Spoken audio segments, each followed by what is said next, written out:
L'humeur brésilienne de Dany Cohn-Bendit. Bonjour Dany. Bonjour Jean-Philippe. Toujours sur les routes du mondial. Et ce matin, on va le dire, vous n'êtes pas content. Vous vous adressez à ceux dont je fais partie, allez, j'avoue, qui font un peu la fine bouche face au Brésil. Et votre coup de gueule, ça pourrait s'appeler Halt au Brésil bashing. Oui Jean-Philippe, je commence à ne plus rien comprendre en football.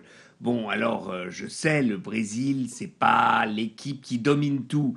Mais dans le championnat, personne ne domine tout. L'Allemagne a eu du mal contre le Ghana. La France n'était pas si brillant contre le Nigeria. La Hollande a eu extrêmement de difficultés à se qualifier les huitièmes. Etc., contre le Mexique. Donc je ne vois pas, ou alors contre Costa Rica, je ne vois pas pourquoi on fait la fine bouche. Et puis surtout, ce qui m'énervait, c'est par exemple, j'ai entendu Willy Sagnol, qui va être l'entraîneur des Girondins de Bordeaux, qui dit « Dans l'état actuel, le Brésil n'a aucune chance contre l'Allemagne ». Comment peut-on dire des choses pareilles? Si la France avait une chance contre l'Allemagne, et elle avait une chance, elle a perdu 1-0, l'Allemagne, elle a très mal joué en première mi-temps, et l'Allemagne n'a pas fait une deuxième mi-temps extraordinaire, le Brésil est au moins aussi capable de gagner contre l'Allemagne que la France. Donc, je ne comprends pas. Et alors maintenant, on me dit, oui, mais Neymar n'est pas là. Neymar n'est pas là, c'est pas grave. Neymar, si, c'est grave. Mais il y a William qui joue à Chelsea quand même. Et puis, il y a Dante qui est quand même le défenseur central du Bayern de Munich. Hein, c'est pas n'importe quoi. N'empêche, Dany. Franchement, entre nous, on a un peu du mal à la regarder jouer, cette équipe du Brésil. Il y a tellement de pression. Moi, je me mets à la place d'un joueur de la Seleção.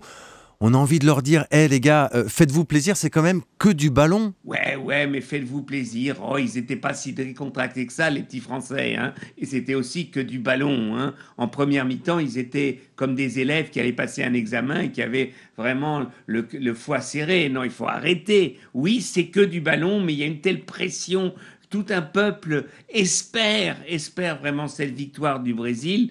Et puis voilà, mais maintenant, ils vont faire contre mauvaise fortune, bon cœur, ils vont dire pour Neymar, et vous allez voir, moi, je maintiens, je persiste et signe, l'Allemagne va perdre contre le Brésil. Voilà, je suis peut-être le seul sur Terre à le penser, mais j'en suis persuadé. Et c'est un connaisseur en tout cas du football allemand qui vous le dit. Oui, mais non, l'Allemagne joue bien, mais elle n'est pas extraordinaire. Klose, en quart de finale, il n'a rien fait. Vous l'avez vu contre la France. Les attaquants, ils n'ont pas fait grand-chose. Après, quand la France attaquait, Schürrle a eu un 4 contre 2. Là, ils ont eu une chance. Mais enfin, l'attaque allemande n'est pas formidable. Özil il est au moins aussi, disons, faible que certains Brésiliens comme Fred. Et puis, qui est-ce qu'il y a encore ? Bon, ils ont un milieu du terrain et puis ils ont un grand gardien. La grande force, la stabilité de l'Allemagne, c'est leur gardien Neuer qui effectivement stabilise complètement l'équipe, non seulement par ses arrêts, mais par ses relances à la main et au pied. Voilà, en tout cas, plus que jamais, ils votent Brésil, défense et illustration de la Seleção. C'était l'humeur de Dany Cohn-Bendit. Merci Dany, à demain. À demain Jean-Philippe, à demain. Ciao, ciao.